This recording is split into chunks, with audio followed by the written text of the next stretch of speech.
गुरुदैव दत्त. श्री नरसिंह सरस्वती दत्तप्रभूंच्या अखंड शोधामध्ये श्री नरसिंह सरस्वती दत्तप्रभूंचा शोध घेत एक भक्त अनंत जन्मांपासून भटकत होता. त्याच्या अंतःकरणामध्ये केवळ एकच ज्वाला प्रज्वलित होती आणि ती म्हणजे श्री नरसिंह सरस्वती दत्तप्रभूंचे श्रीचरण दिसावेत. या शोधामध्ये त्यानं पर्वत, अरण्य, नदी, तीर्थक्षेत्र, समाधीस्थानं, आश्रम, मंदिरं अशा असंख्य ठिकाणांची भ्रमंती केली. दिवसरात्र त्याच्या ओठांवर एकच नाम होतं, दिगंबरा दिगंबरा श्रीपाद वल्लभ दिगंबरा. तरीही श्रीप्रभूंचा ठाव त्याला लागत नव्हता.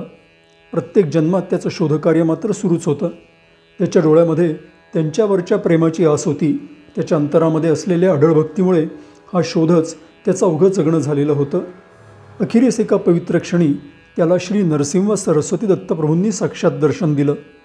त्या क्षणी त्याची जन्मजन्मांतरांची भटकंती संपली. डोळ्यामधून आनंदाचे अश्रू वाहू लागले. पण त्याच क्षणी एक अद्भुत गोष्ट घडली. श्री नरसिंह सरस्वती दत्तप्रभूंच्या दर्शनानंतर त्याला स्वतःचा मात्र पूर्ण विसर पडला. त्याचं सगळं अस्तित्व लुप्त झालं. भक्त आणि प्रभू यांच्यात असलेली सीमारेषा नाहीशी झाली. तो पूर्णपणे प्रभुमय झाला. श्री नरसिंह सरस्वती दत्तप्रभूंची प्राप्ती म्हणजे स्वतःचा विसर पडणं. त्या भक्तीची हीच तर खरी पराकाष्ठा असते. गुरुदैव दत्त.